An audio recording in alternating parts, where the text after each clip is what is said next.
Hello সবাইকে, আশা করি সবাই ভালো আছেন। আমিও ভীষণ ভালো আছি। আজ 20 তারিখ বৃহস্পতিবার, আমরা যাচ্ছি গোবিন্দপুর মন্দিরে পুজো দিতে। নতুন একটি ব্লগে আপনাদের সকলকে স্বাগত জানাই। আমার অনেক দিনেরই ইচ্ছে ছিল যে গোবিন্দপুর মন্দিরে পুজো দিতে যাব। এই যে আমরা দুজনে রেডি হয়ে গেছি, রেডি হয়ে একটা টোটোর জন্য দাঁড়িয়ে আছি। এই যে আমরা গোবিন্দপুর মন্দিরে পৌঁছে যাওয়ার পরে মন্দিরের পাশে একটি দোকান থেকে নিয়েছি সন্দেশ আর ধূপকাঠি, মোমবাতি, আর আমি ফুল বেলপাতা বাড়ি থেকেই নিয়ে গেছিলাম। এই যে মন্দিরটা এখন ভীষণই সুন্দর হয়েছে। এখানে পূজা দেওয়ার পদ্ধতিও খুব সুন্দর।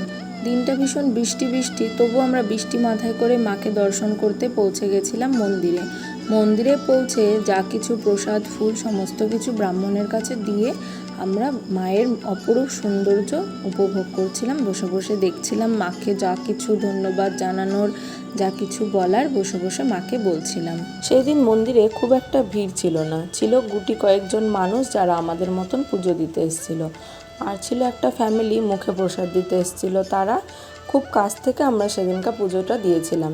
এর আগে আমি 3-4 বার পুজো দিতে গেছি, কিন্তু এত কাছ থেকে মাকে কখনোই দেখিনি।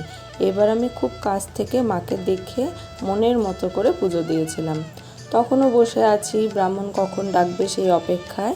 তারপরেই আসলো পুজো দেওয়ার পালা। ব্রাহ্মণ আমাদের মন্দিরের একদম সামনে ডেকে নিল। এই যে দেখুন, কাছ থেকে আমি ভিডিওটি করেছিলাম, খুব সুন্দর লাগছিল মাকে। এর আগে আমি যতবারই মাকে পুজো দিতে গেছি ততবারই দূর থেকেই পুজো দিয়েছি। এইবার প্রথমবার মাকে এত কাছ থেকে আমি দেখছিলাম। ব্রাহ্মণ প্রসাদের মধ্যে ফুল ভরে দিল, তারপরে আমরা অঞ্জলি দিলাম।